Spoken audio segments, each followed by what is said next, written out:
Hello, start recording. So today is the first day na I'll be using the back camera of my phone to record a video.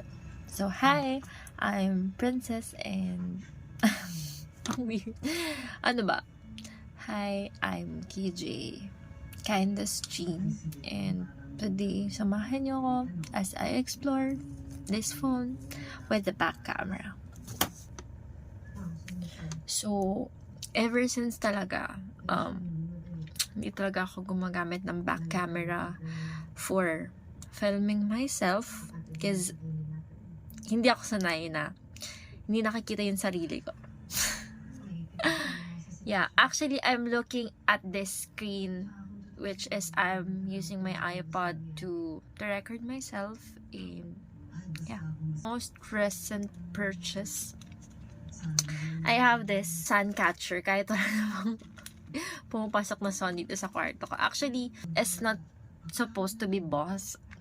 Hindi dapat yung bibilin ko kasi galing dun sa sun catcher na flower pot ko. Yung tatirang paint doon is nilagay ko dito. Look how much cute.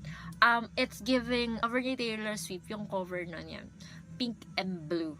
Actually, parang ang ganda ng pink and blue. Like, gender reveal yarn. So, ayun, for the recent activity. Ito yung first batch ng Bible tabs na ginawa ko. Ano siya?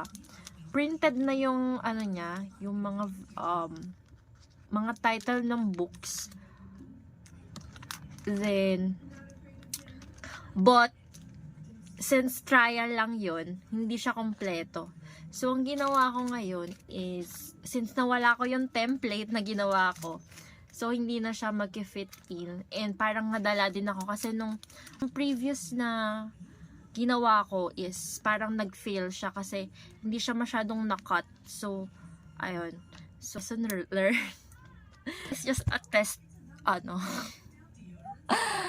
for using the back camera for the first time and filming myself and doing a vlog. So, what do you think? Should I do a daily vlog na rin? Or kung may request kayo, if anyong next vlog na gusto nyong gawin ko or like that.